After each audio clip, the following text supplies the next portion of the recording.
Recording. In the last class, if I remember correctly, we had started inheritance and we had basically discussed how do you inherit a class from another class and what's the meaning of inheritance, what's the usefulness of inheritance, and how you can basically uh, inheriting the base class members and its functions, and also adding new things in a derived class, how you can access all those things, the inherited stuff as well as the newly added stuff from the object of a derived class. And I think we have already also discussed the significance of protected members. Okay? Before inheritance, we have been using only two access specifiers, public and private. And with inheritance, we also learned that there is a third specifier, which is called protected, and whose usefulness is in inheritance most of the time. So then I think we had started discussing polymorphism, but we had not quite, done it thoroughly. Okay, so we'll continue with polymorphism in this class. But if you guys have any questions related to pre uh, pre-polymorphism stuff, now is the time to ask. Inheritance, question related to inheritance, but before polymorphism. Is sir speaking? Can you guys hear me? Okay, good. So I think there must be some problem in their mic, or the speakers. So yes, any questions regarding inheritance?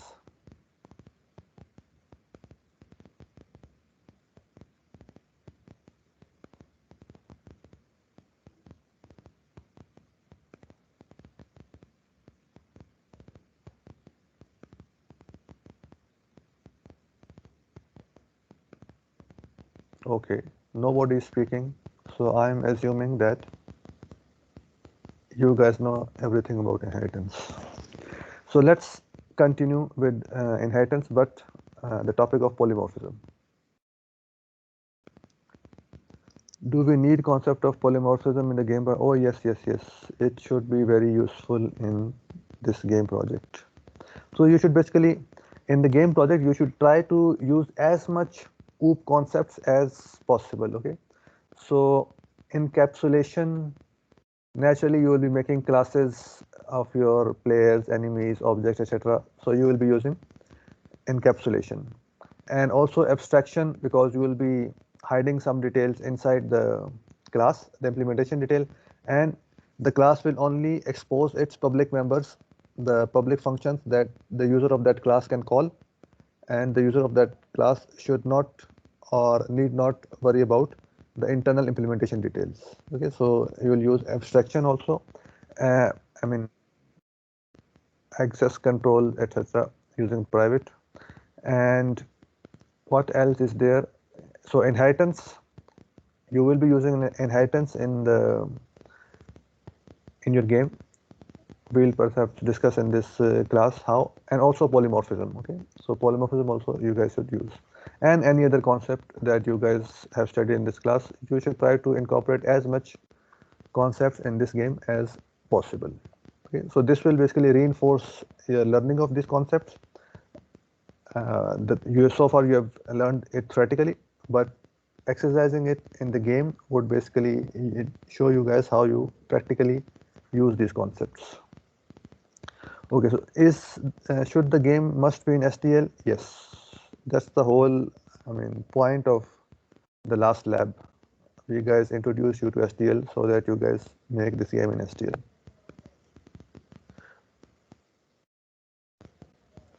So I am still unable to run the tutorial properly. You should get in touch with your TA.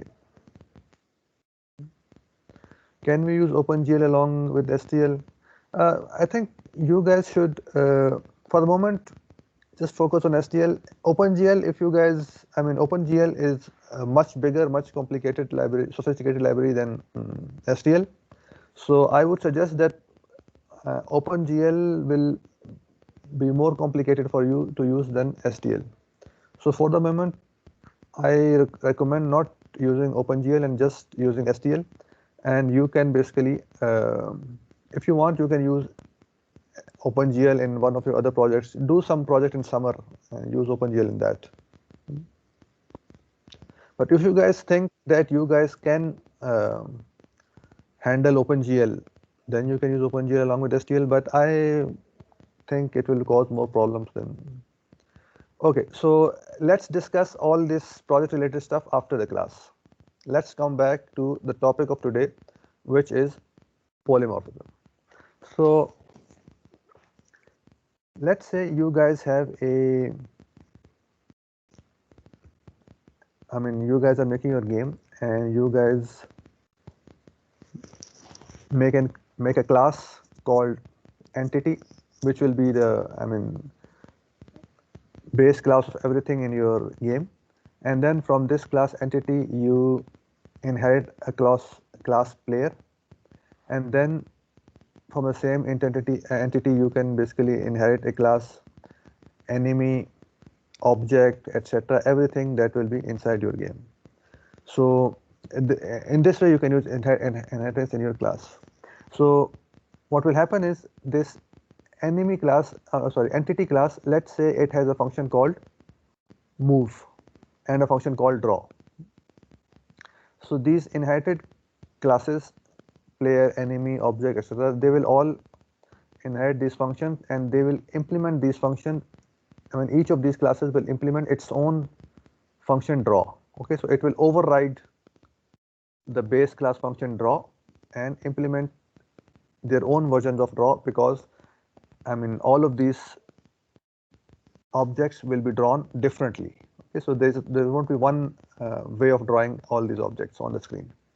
So player may be drawn differently, and there can be enemies of type 1, they will be drawn differently, enemies of type 2, they'll be drawn differently, and objects, let's say you have a table, a wall, or I don't know, a circle, so all of these objects will be drawn differently. Okay?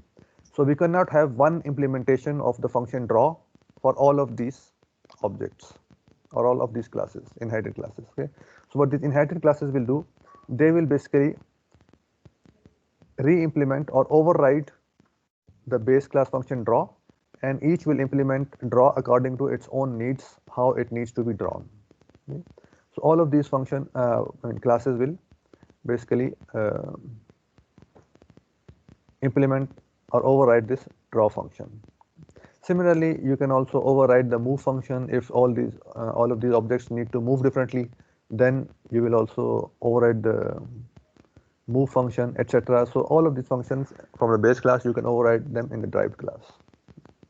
Now, let's say you have 100 different kind of objects in your class, 100 different classes that you have inherited in your game from the base class, and you have objects of all these classes, and you need to draw all these objects. Okay, so what you will do, what you need to do is, for all of these objects, you need to call the function draw. Okay, so player 1 dot draw, player 2 dot draw, enemy 1 dot draw, enemy 3 dot draw, object 1 dot draw, object 99 dot draw, etc. So you want to call all these functions. But the problem here is you have hundreds of objects. So how are you going to call this draw function for hundreds of objects? So one crude way is to basically, in one line, you call draw function for each object. Okay? But this is not like an efficient way, because if the more objects you have, the more number of lines you will have to add to call this one draw function for all of these objects. Okay, if you have like 10 objects, you will write 10 lines of code to call draw once, and if you have like 1,000 objects, you have to write 1,000 lines of code. Okay, so very good. So the traditional way of doing these things is that you need to call a loop. So what do we do when we call a loop? Let's say if we have a loop, how will loop make things easier for me? How can I call the draw function for each of these objects using a loop, but with a minimum amount of effort? Sir, we will declare a for loop. For example, if we need to call draw.1, draw.2, so we will put a loop and we will call draw.I. So it will update every time and it will change the value of. Okay, so what I think you want to say is that we put all of these objects in an array, and using a loop, we go over each element in the array and call draw function for each element in the array. Yes, sir. Yes, sir. Okay, so do all of you understand what Uzair said, and do you guys agree with this?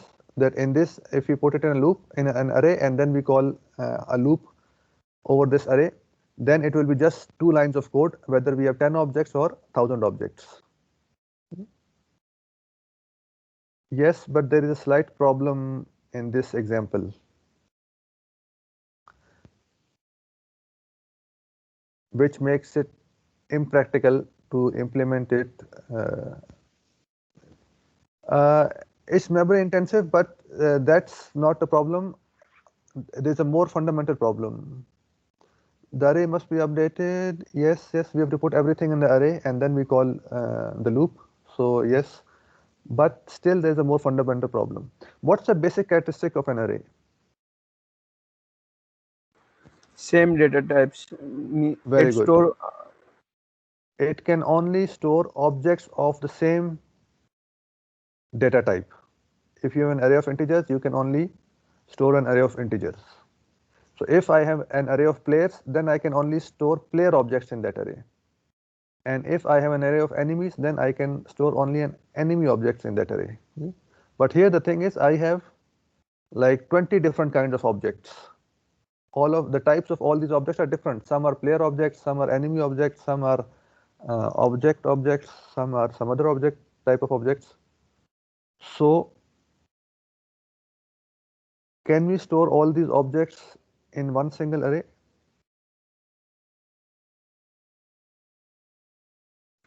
Sir, if we inherit all of these objects into one object and then call that object, so Okay, first of all, let's correct the phrasing of your sentence. If we inherit all of these objects into one object or from one class? means, sir, I was talking about the class. The inheritance means, sir, from multiple inheritance means we will inherit things from each of the different classes into one main class, which will be used further. Oh, no, no, no, no, no. This will like put the classes of all these data in that same. Uh, you want to basically derive one main class from all of these objects. So all of these objects will be parents or base classes of one main class. Yes, sir, that is So no, no, what we're this talking. the inheritance basically is used in the reverse order. If we go like this, the way you are saying, it will like put the data of player, data of enemy, data of object, data of I don't know third type of object, data of 20th type of object. It will put all of these uh, data, member variables, etc., and member functions of all these base classes into this main class. So this way your main class will be huge. It will have too many member variables and too many member functions. So and for every object we'll have to make an object of this main class.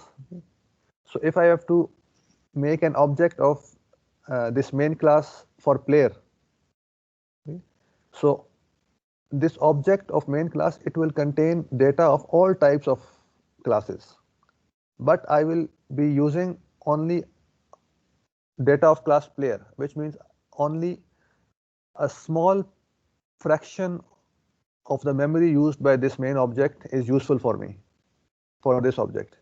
And similarly, all other objects, I'll be using only one type of class data from the object of this main class, which is very small portion of the overall memory occupied by the object of the main class, because main class contains every data about every class in your program. So this is a very wasteful uh, solution. Any other idea? The question was, can we put all these objects of different types in the same array? Is it possible?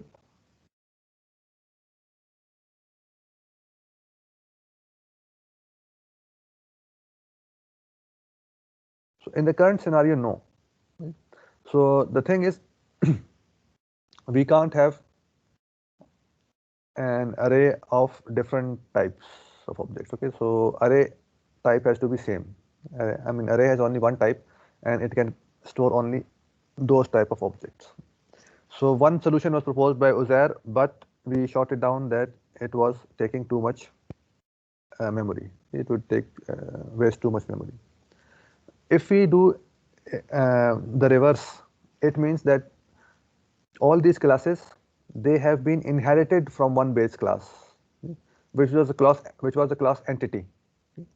So if I make an array of type entity and put all these objects in that array, is it possible or no?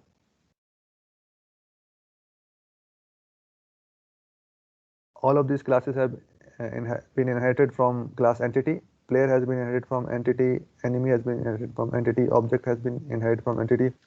So I create an array of type entity, and in that array I put objects of type player, objects of type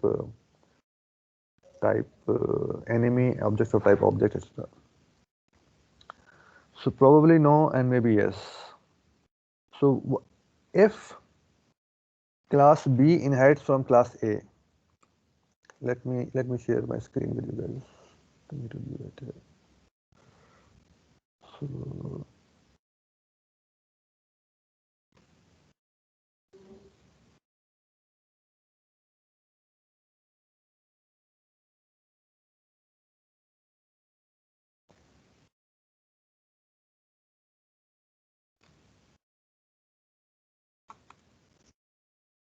okay, some problem. So let's reboot this thing.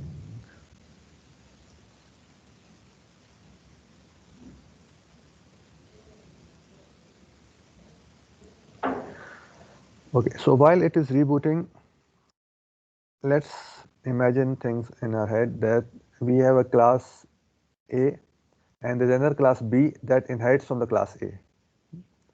So can an object of class B, the derived class, be assigned to an object of class A, the base class, the parent class?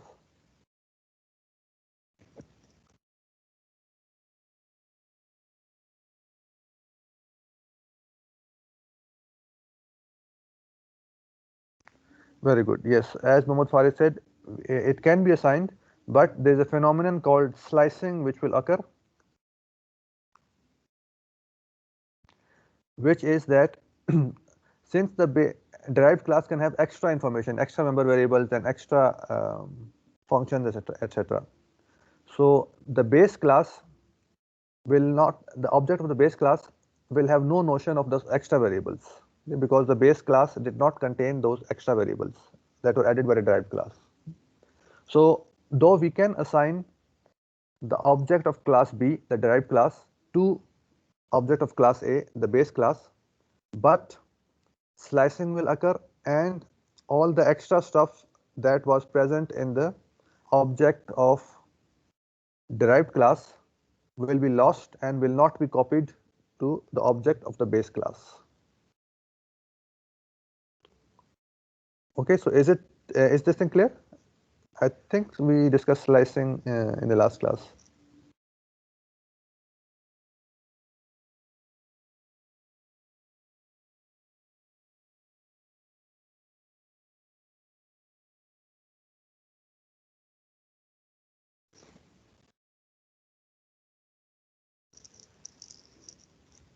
What if we need extra functionality of the exactly?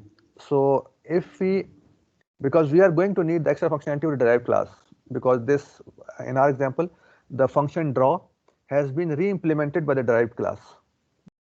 So we need that functionality, but if we copy it just like this, if you copy the object of the derived class into the object of the base class, we will lose that extra functionality. Okay, but we need that extra functionality. Okay, so this is not a very good solution. Okay, it's not a solution in fact. Please repeat the concept of slicing. So Tarak, slicing is basically usually the derived class adds more stuff. So the derived class object is usually bigger than the base class object. The memory occupied by the base class object is less than the memory occupied by the derived class object. So of course, laws of physics, you can't fit a bigger object into a smaller object. Okay? So slicing is the fact that when you copy the derived class object into a base class object, okay, so derived class object is bigger, you try to copy it into a smaller object of base class type. So it will copy only that data which is common between the base class and the derived class. All the extra stuff that was added by the derived class, it gets sliced, it gets cut. Right? So it is not copied into the base class object. So we lose that extra stuff because of slicing.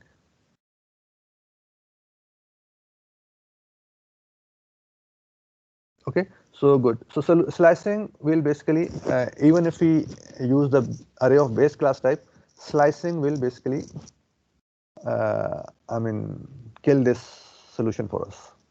So what can be a solution? Let me share the screen.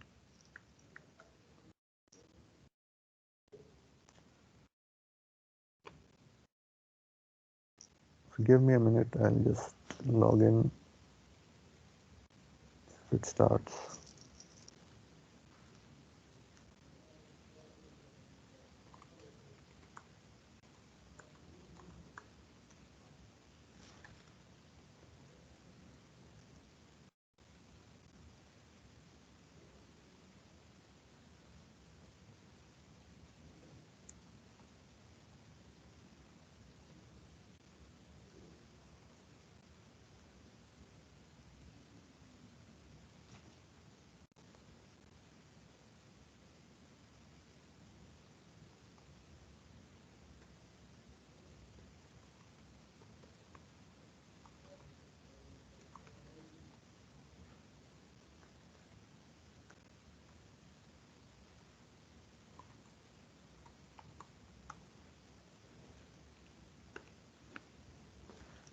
Okay, you.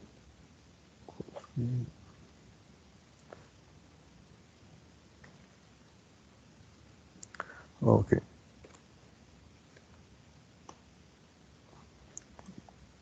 Okay, so can you guys see this screen? Is this terminal visible and the font readable?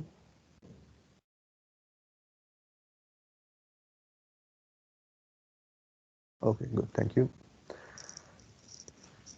So let's start with polymorphism. So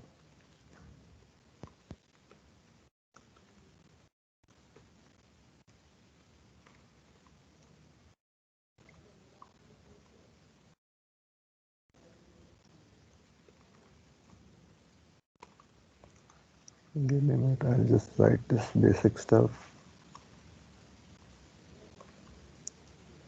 Shape.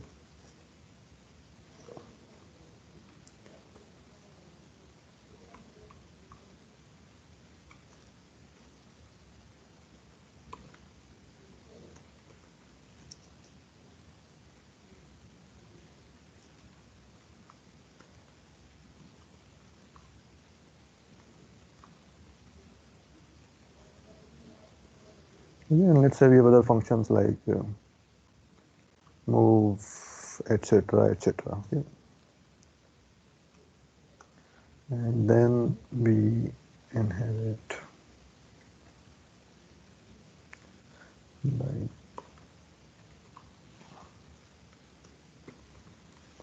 rectangle from shape.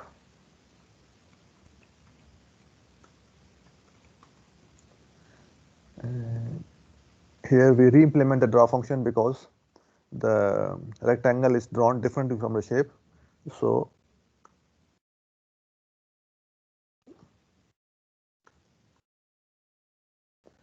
in your actual code you will draw it differently, but here just imagine that you have written the code to draw the rectangle.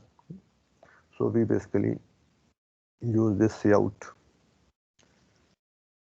Oh, oh. So similarly, we draw other stuff. Let's say, what should call this? Circle and triangle.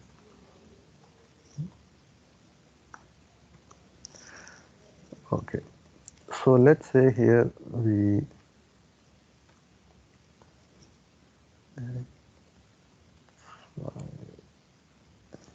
let A, B, C, D. Circle has only like center and radius, X, Y, R. And triangle also, let's say triangle give you 3 points, A, B, C, D, E, F. So we're not worried exactly about the data right now. Just imagine that every derived class adds extra data, etc. So what we can do is extra, let's say extra functions also. Void, let's say R1. This is extra functionality for rectangle. C1 extra functionality for circle, and T1 extra functionality for triangle. So here we have like a 3 derived classes which have been derived from a common base class, and derived classes have added extra functionality by adding extra member variables and extra member functions. And the derived classes also have overridden the draw function of the base class, because uh, all these derived classes need to be drawn differently. Okay, so in many basically your projects or your programs, you will have derived classes which are doing basically stuff differently from the base classes. So for that, you will be overriding that functionality in the derived class. So here we have taken the example of function draw, and we have overridden this function draw in all of these derived classes so that they can be drawn differently. So let's say we have like 50 derived classes, and each of these classes will make objects from them, tens of objects from them. So we have 500 objects. So our current problem is, how can we write code efficiently to call the draw function on all of the objects of these derived types? So currently, basically, the solution that we are discussing is that we can basically copy the derived class object into a base class object. Okay, but this will result in slashing. For example, if there was a shape S, and if there were a like rectangle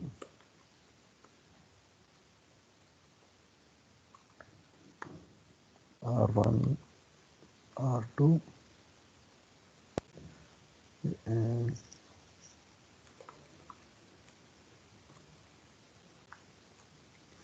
forget about the initialization, etc. because right now that is not the focus, and it will take too much time to write constructors, etc. So triangle T2, etc. Okay, so we have many classes and many objects of all these classes. So if we assign the object R1 to object of type shape, which is S. So as you guys, as we just discussed, the size of R1 is bigger than the size of S. Why? Because S has no data member variable, but R1 is of type rectangle, and rectangle adds data variables like A, B, C, D. So it needs more space than S. So if we copy R1 into S, slicing will happen, and basically we won't be able to, we will lose these extra variables A, B, C, D if we copy R1 into S. So let's try to compile this function. Compile or not?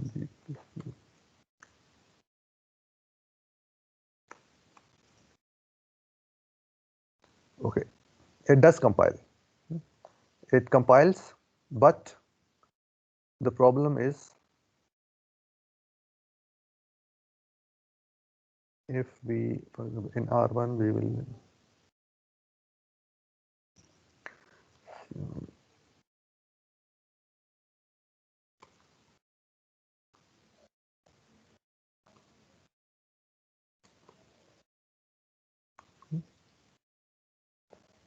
so the thing is R1 has been copied into S, but slicing has happened, which means if I do S dot R1, this should give me an error because S, the original shape class, has no notion of R1. R1 function does not exist in the class shape. It was added by the derived class rectangle. So this way, because of slicing, S cannot access R1 because S has no notion of R1, and also S has no place for ABCD, so that data is also lost in S. So right now I think it should give us an error that S1 has no member function R1. Okay. So class shape has no member function, a member named R1. Why? Because R1 was added later in the derived class.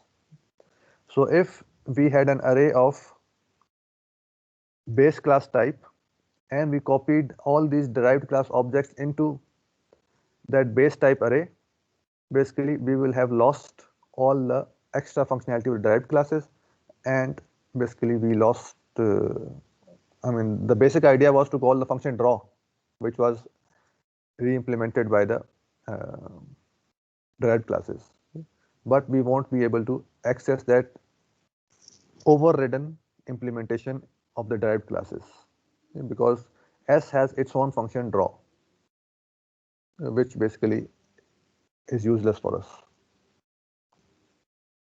Is the problem clear so far before we move to the solution of the problem?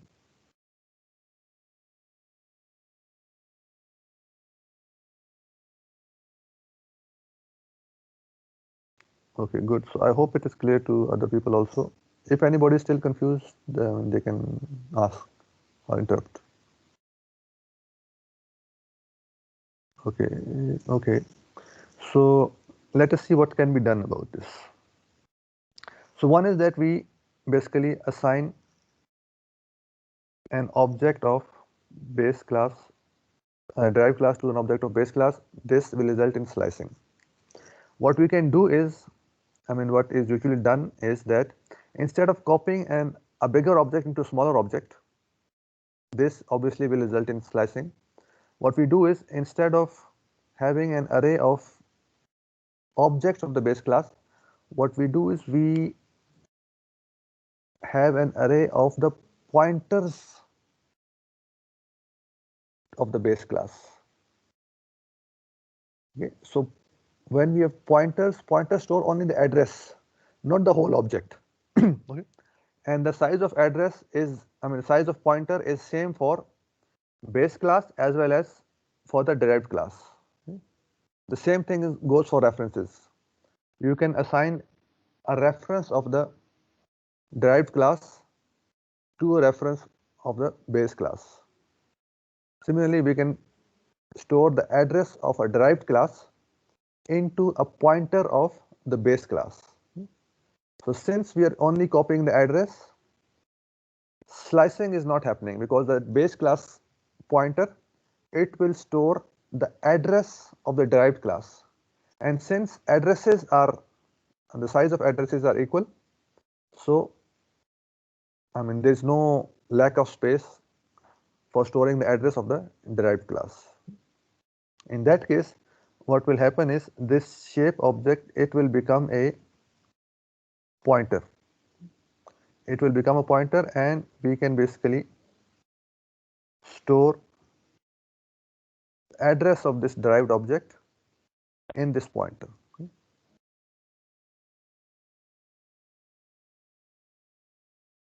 Is it clear? The fact that pointer sizes are the same, whether the address is of the derived class or the address of the base class, they all it's an address, so they all take the same amount of space. So we can copy a derived class pointer into a base class pointer without fear of slicing.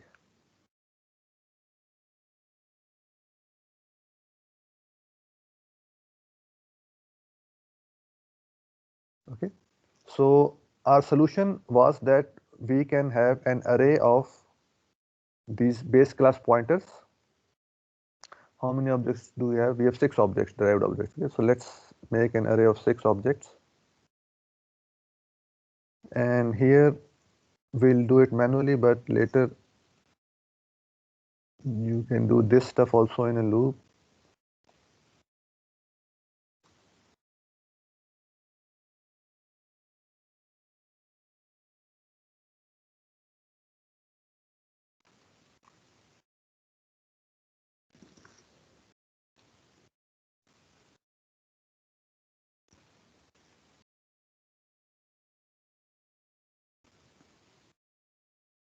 No, 5 is good. We have only 6 objects. Okay? So in the first pointer of base type, we store the address of R1, R2, and then we have like C1, C2, C3. No, not C3. We have T1, T2. Okay. So right now we have stored the addresses of all these derived type objects. Okay. Derived type objects are of different kinds of 2 are of type rectangle, 2 are of type circle, 2 are of type triangle. So what we have done is we have taken their addresses and we have stored all these addresses into an array of pointers of type shape. Okay. Array of pointers to shape. So all of these addresses, I mean derived class objects addresses, they are of different types, like R1, R2 addresses are of type rectangle pointer, C1, C2 addresses are of type circle pointer, and T1 and T2 addresses are of type triangle pointer. But the fact that they are all addresses and the size of an address of a derived type takes the same amount of space as the address of a base type. Okay. So C++ allows you to assign or store a derived class address in a pointer of base class. Similarly, you can copy a derived class pointer into a pointer of base class. Okay. So our condition that the array should have all elements of the same type, that is fulfilled. That array has 6 elements and they are all of the same type, which is basically the base class pointer. And the elements of this array, each element is storing an address of a different type of class. Okay, 2 are storing addresses of rectangle objects or rectangle pointers, 2 are storing circle pointers, and 2 are storing triangle pointers. But C++ allows us to store a derived class pointer into a base class pointer, so we can basically store these different type of pointers into the same array, which is of type base class pointer. Okay, so here we have like 6 objects of 3 types. So we can have like hundreds or thousands of objects of many types.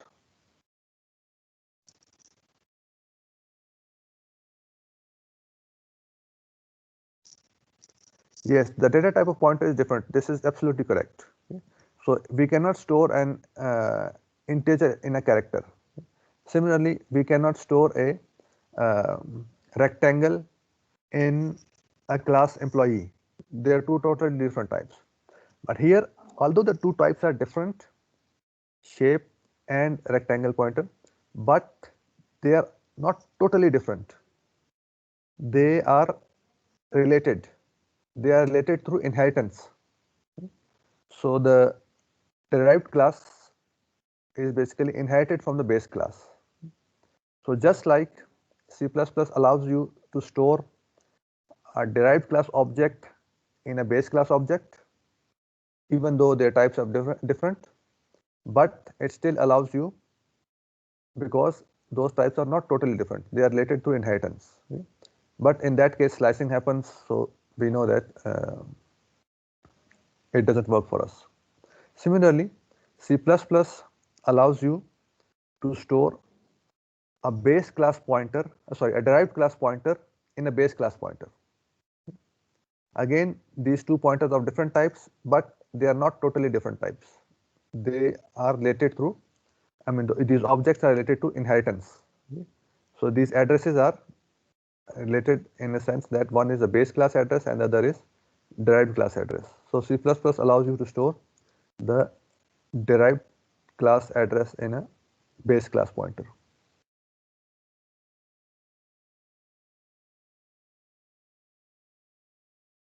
Okay, is it clear?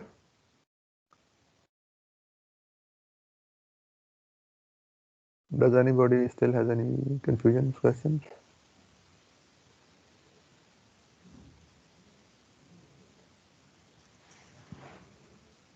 Okay, assuming no questions, okay, I hope it's clear. So let's try to compile it, whether it compiles, to see whether it compiles or not.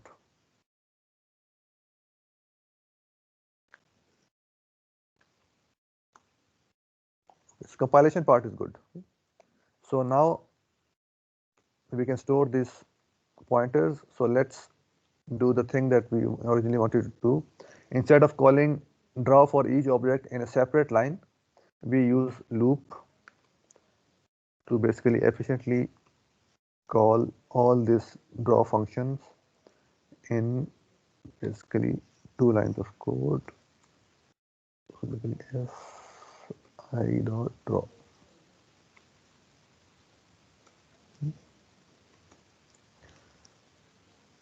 So there you go. We compile it. Oops. Int equal to 0. It should be int I equal to 0.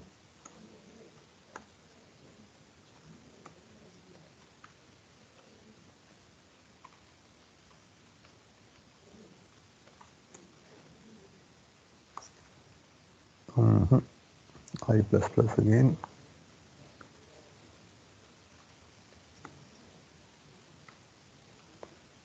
Okay, I think that's because they have turned off the air conditioner. That's why my coding performance is still down. Si dot draw. Draw request for member draw in si which is of type pointer shape. Okay. So since si is of type pointer, so we cannot use the dot operator with pointers. We have to use the arrow operator. I mean, this AC is really needed. So hopefully this was the last one. Draw is private. Yes, draw should not be private because we are accessing it from outside the class. So by default, everything in this class is private. So we have to be copied here. Since we are redefining the draw, it would be nice to see whether by default the public I mean, it's inherited public, but if we override it, will it be public or private? Good question. Okay, it compiles and it runs with a problem. So what did we want it to do and what has the program done for us?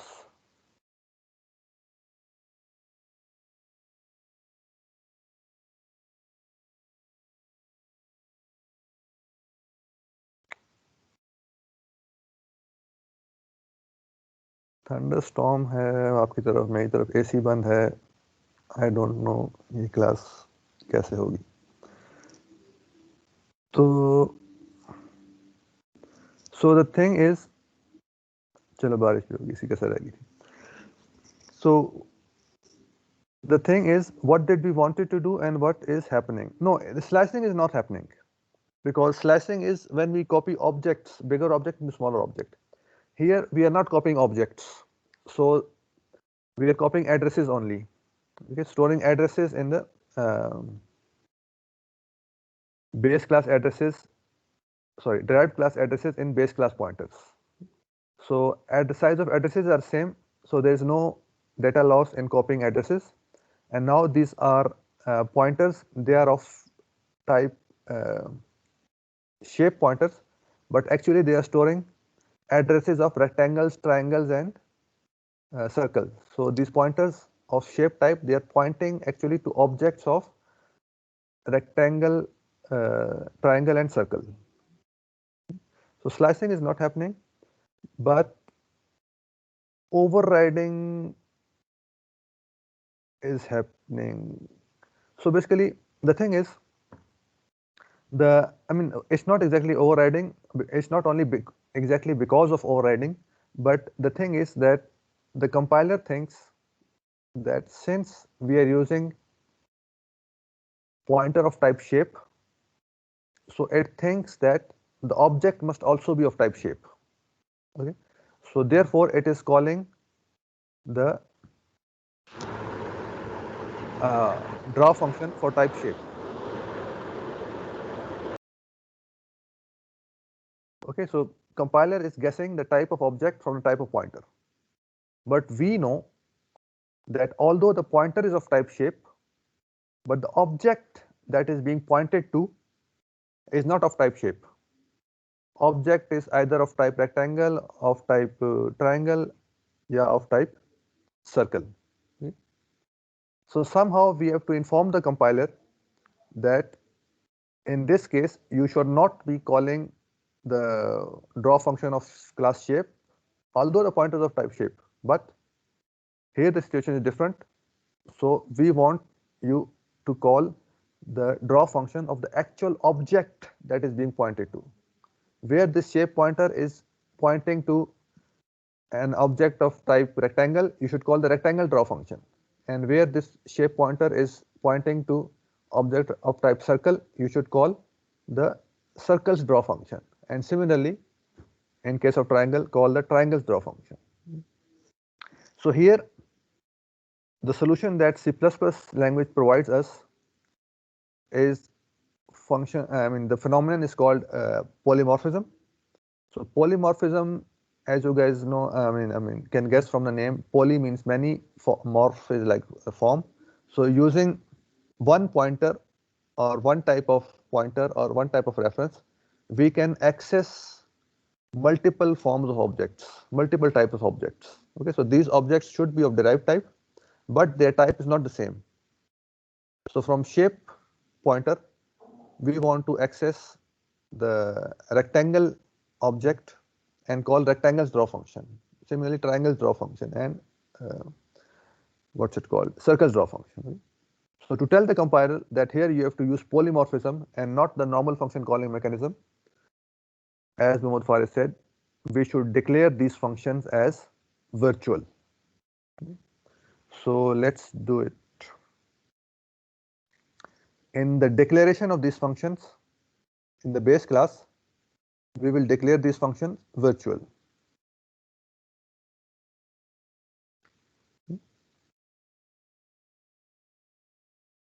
And move also, if you wanted to implement move, we can declare move also. Yes, we are using only a draw, but let's say we want to use move also for the derived classes polymorphically. So all these functions should be declared virtual. So virtual is a hint or the command to the compiler that this function you should use polymorphism to call this function, which means that the type of the pointer or the reference may not be the type of the object. Okay. So when calling this function, you should actually go check what type of object is being pointed to and call the proper function of that derived object. So this virtual will basically is a keyword to use polymorphism. And now without doing any other change, if I recompile this program and if I run it, oops, why is it calling rectangle only? So let me just. Sir, change the names. Which names? In the yeah, we did not, the implementation, we did not do the implementation correctly. So circle should not be drawn as a rectangle, circle should be drawn as a circle. So the implementation in derived classes was not correct. So you see, so now these derived objects, they can be of hundreds of types, thousands of objects, but using polymorphism, we can call the draw function for all of these objects using only 2 lines. So although the pointer type is the same of base class pointer, but the objects being pointed to are not of the base class type. Objects being pointed to are of derived class type. So in polymorphism, the compiler will actually go and see what type of object is being pointed to and call the appropriate function of that derived class object. Okay, so this phenomenon is called polymorphism. So in your games, it can be very easily implemented that you have all these objects which are moving on the screen and you want to draw them. So of course, if you have like 50 or 100 objects, you're not going to call the draw function for all of these objects individually. You will be basically inheriting this all these objects, all these type of classes from the one base class, which will have a virtual draw function. And then you will override this draw function in derived classes, and in that derived class, then you can call the draw function for all these objects moving on the screen using loop, right, by using pointers of the base class type.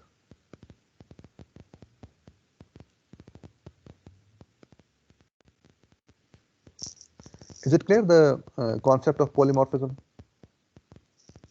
So functions that are declared virtual are called virtual functions, and virtual functions basically can be overridden in the derived classes, and then using polymorphism we can use the base class pointers or the base class references to call the derived class functions. Polymorphism works with pointers as well as with references. It cannot happen with objects because in objects we lose stuff because of slicing, but with the pointers and referencing, these pointers and references are basically pointing to the actual derived class objects. So there we can, using these pointers and references, we can access the overridden function within those derived class objects, but for that we have to declare these functions virtual in the base class.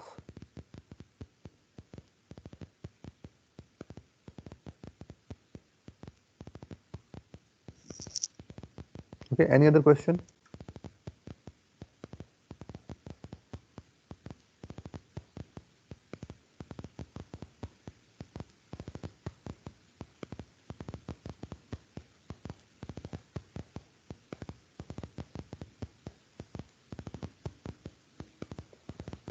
Okay, so if you have got it, anybody who is still not with us, who is not following?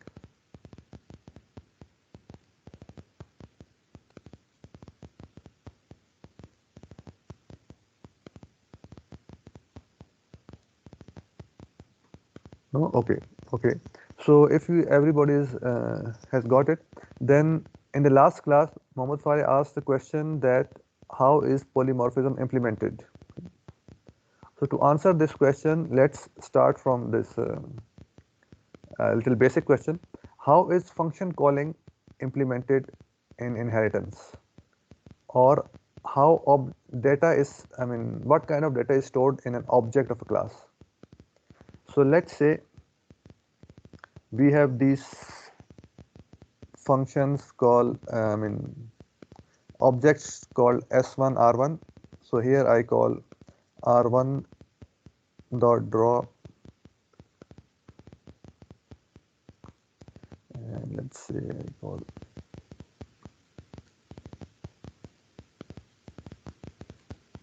C1 dot draw. Two different objects we're calling these draw functions. So how does data, what kind of data is being stored in these objects R1 and C1, and how does function calling happens for an object? Remember we discussed in CS103, we discussed that how function calls happen.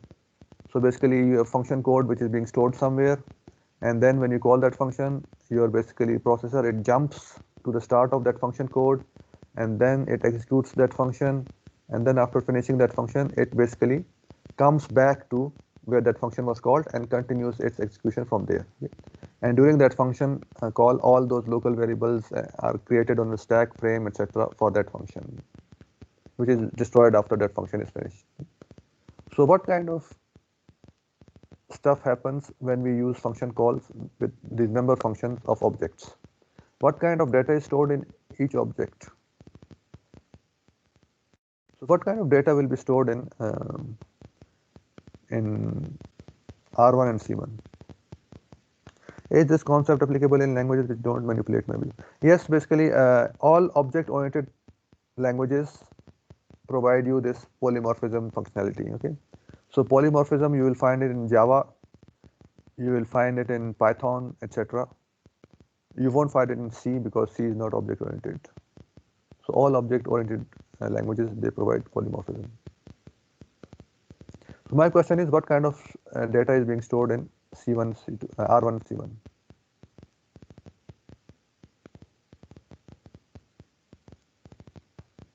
Let's take one. Let's take R1. R1, C1 store the memory variable. Very good. Okay, so R1 is storing any type. What does any type mean? Alongside member variables of the base class. Very good. Okay, so R1 objects are storing the its data members ABCD and any variables from the base class. But right now base class does not have any member variables. So here we have base class. It does not have any member variable shape, and rectangle R1 is of type rectangle. Rectangle is only 4 integers ABCD. So each object of type rectangle, it will store data for its member variables. Okay, it will have space to store data for its member variables ABCD. Very good. So depending on it can be included. Yeah, but we are talking here about a specific example R1. Okay, so R1, it can't be anything. It's whatever is in the rectangle will be in R1. So the second question, Mohammad Fai's answer is absolutely correct. R1 will store, will have each object of R1 will, each object of rectangle will have space to store all its member variables ABCD and space to store any of its base class variables. So since here base class has no variables, so each object will not, have any members from the base class. So it will only store ABCD. So the second question is, what about functions? Where will be the function? Where is the function code being stored? Where is this draw function being stored for R1, for C1?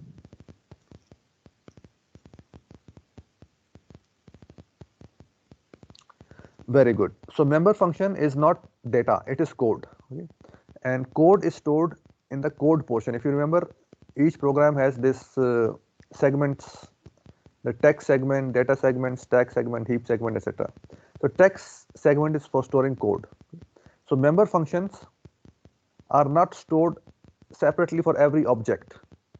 Member functions are stored once for every class. Okay. So member function, as Mohammad Farid said, is allocated space in memory once only, okay, and that space will be allocated in a text segment, and that implementation, I mean that code for the member function will be shared by all the objects of that particular class. Okay. So the draw function for rectangle, it will be allocated only once in the text segment, and R1, R2, and all other objects of type rectangle, if we make in this program, they will be sharing the same code. Okay, although all these objects will have their own separate memory allocations on the stack. Okay, but the function code is stored only once in the text segment. Is it clear to everybody?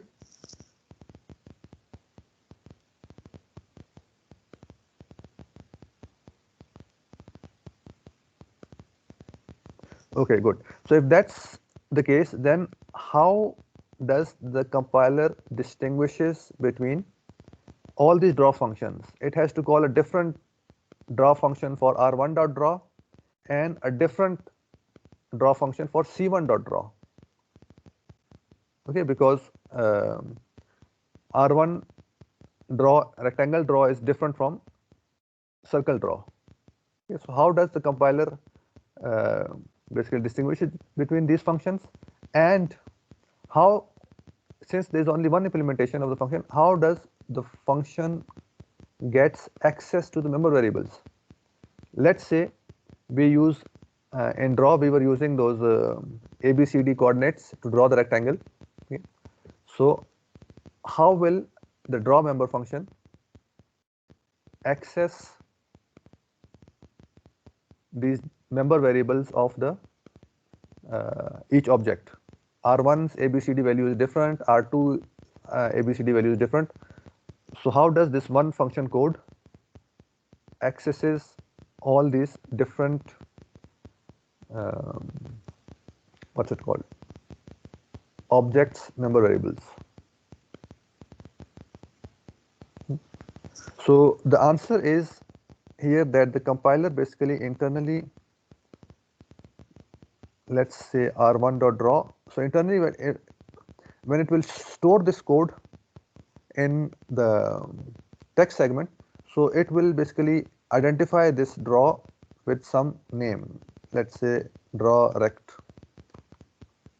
Okay, so the actual value, I mean text will be different, but it will have some identification that this draw function is the draw of rectangle.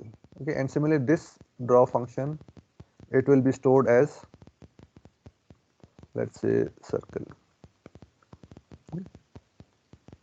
In memory, in the text segment, all these draw functions, their signature is the same, right? They have 0 arguments and return type is void for all of them, base class, derived classes, etc. So, but their implementation is different. Okay? So the compiler has to store different draw functions so that it can identify which draw function should be called for rectangle, which should be called for shape, which should be called for triangle.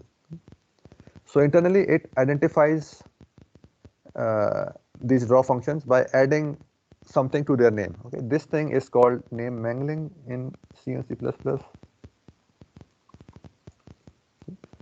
So it basically distinguishes between different member functions, because different member functions in different classes can have same name, like here.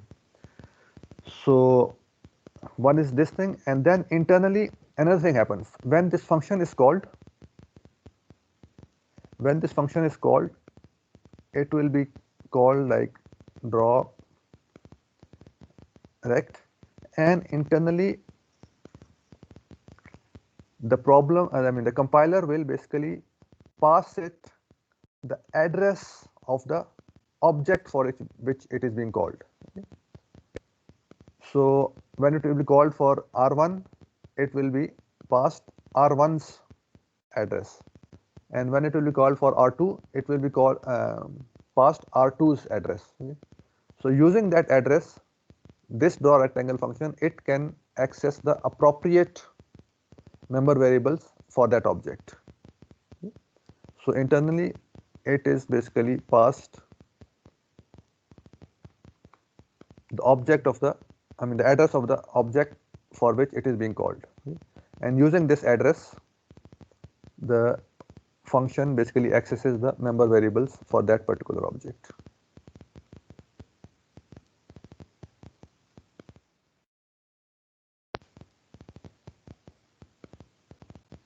Okay, is this thing clear?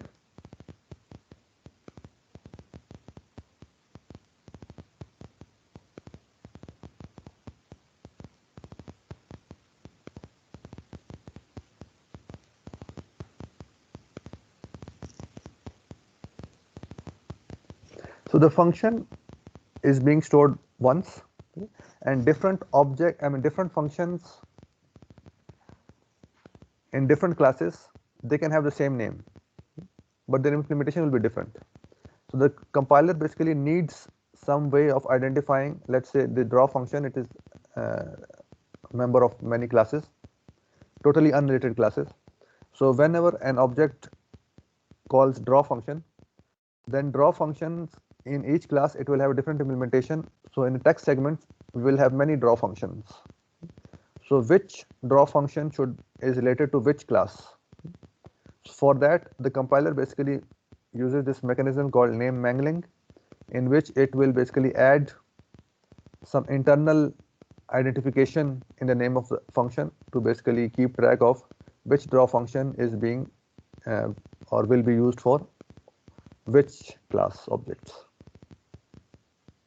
Okay, so this is one thing, that the compiler internally identifies which function is a member of which class through name mangling. And the other thing is, for the same class, once you have identified that function can be called for different objects of the same class. So sometimes these member functions, they use member variables. So each class member variables can have different values.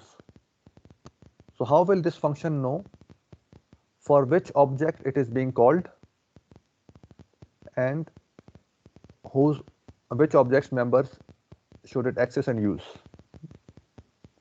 For this, whenever a function is being called for an object, internally the compiler basically passes a secret parameter to these member functions, which is basically the address of the object for which this function is being called. So when draw will be called for r1.draw, it will be passed the address of r1 object. And when you call r2.draw, then the same draw function will be called drawRect, but this time it will be passed the address of r2.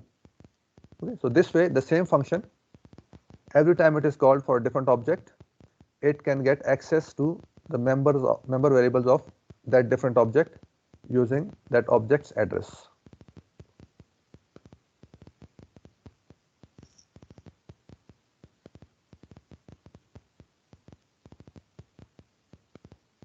How about others? Did you guys understand?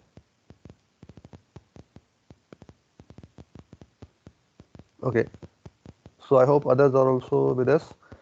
So just give me 5 more minutes.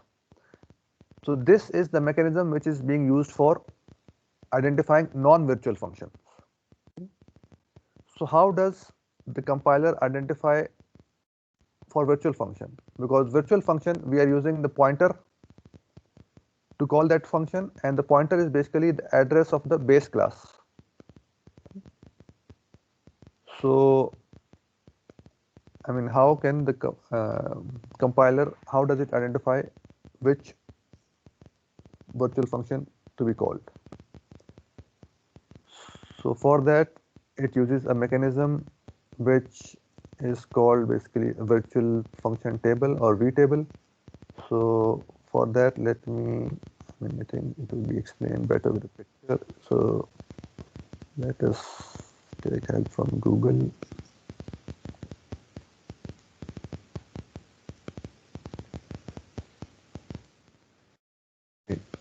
Google, we have C++ vtable.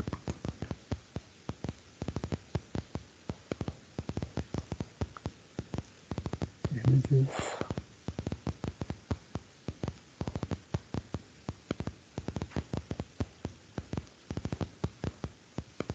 let's see which one will be. I think this one is perhaps better.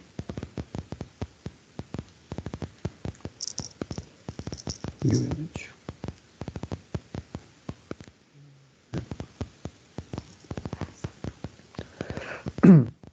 So let's say you have the. I hope you guys can see this image. Is the image visible?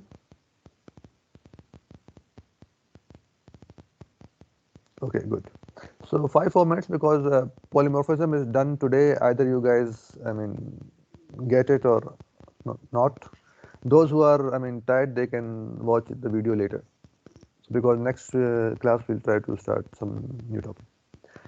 So here we have this class instrument, and from this class instrument we have derived different objects: wind instrument, percussion instrument, string instrument, brass instrument, etc., etc. And we have these objects of these derived classes: wind object, percussion object, etc. And again we are using polymorphism. So here we have these array of pointers of the base class, and each of these element, which is a pointer of the base class, it is storing the address of the derived class. That's why these pointers are pointing to these derived class objects, because they are storing the addresses of these derived class objects. So here the object of derived classes, they are storing their member variables, but they are storing something extra also. So there is this extra pointer. Whenever you declare virtual, any one function is virtual in your object, then each of your objects, it will store this extra information, which is the virtual pointer. So virtual pointer basically contains the address of the functions that are declared virtual in that class. So these functions play, what, and adjust, these are declared virtual in the base class instrument. So each of these objects, it contains a pointer to this table, virtual table, and each entry in this virtual table will contain the address of the function or the location of the function which should be called for this object. So here, when I use the instrument pointer to call the wind, play function on the wind object, so it won't go directly in the text segment and it will call the play function, because the pointer is of type instrument. So it doesn't know what type of object is being pointed to by this pointer. It could be of type wind, it could be of type percussion, it could be of type string. So pointer contains no information about type of the object. So what the compiler will do, it will go to that object, look at the virtual pointer in that object, and go to the virtual table. And in that virtual table, it will try to find if there is a function called play. And once it finds the address of that function play, it will now go to the text segment and call the appropriate play function for the wind type of object. Similarly, for percussion and string, whenever I use instrument pointer to call the play function on one of these objects, the compiler will use this virtual pointer to find the address of the correct play function in the virtual table, and then jump to that correct derived or overridden function in the text segment and call that function. So that is how virtual functions are implemented, or how the compiler keeps track of which function to call, because this decision has to be made at runtime. At compile time, the compiler will not know what kind of object address will be stored in this pointer. It usually knows it at runtime only, and at runtime it has to identify which function should be called, where it should jump in the text segment. So this is done like this. Each object containing virtual functions will have a virtual pointer pointing to a virtual table, and in that virtual table it will contain addresses of the appropriate functions to be called for this object. So at runtime, the compiler will basically use this virtual pointer to go look inside the virtual table, find the address of the correct function to be called for this derived object, and jump to that address in the text segment and execute that function, again passing it at this pointer.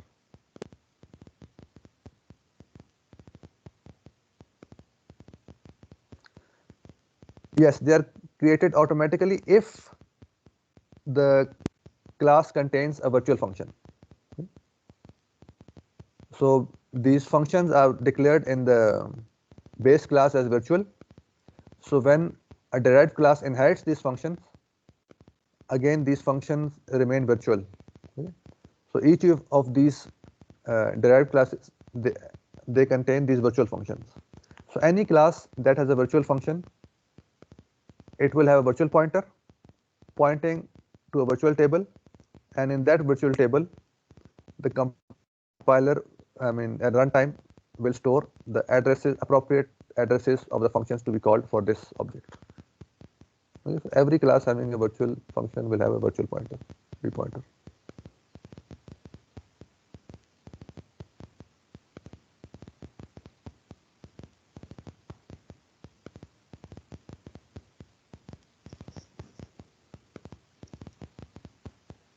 Okay, is it clear?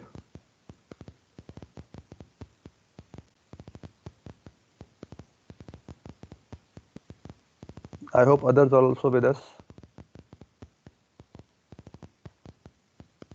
You guys can read up on it on internet, or by you search implementation of virtual functions or this vpointer vtable with C++. You will find lots of articles explaining how this is implemented in C++. So this polymorphism, it is decided at runtime. Okay, at runtime the compiler will decide which appropriate function to be called. So this is called runtime polymorphism, okay, or dynamic polymorphism, or sometimes it's also called dynamic dispatch.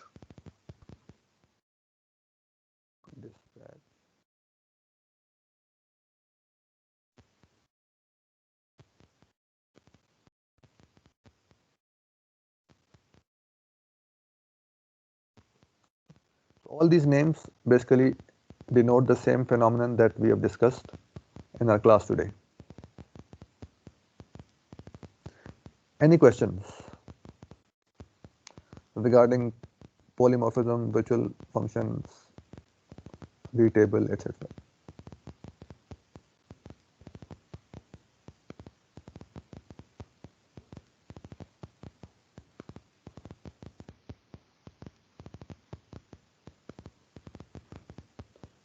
Okay, if no, then I'll stop the recording, and after this recording, if you guys want, you can discuss about the project. I am here for like 15 minutes, so I'm stop the recording.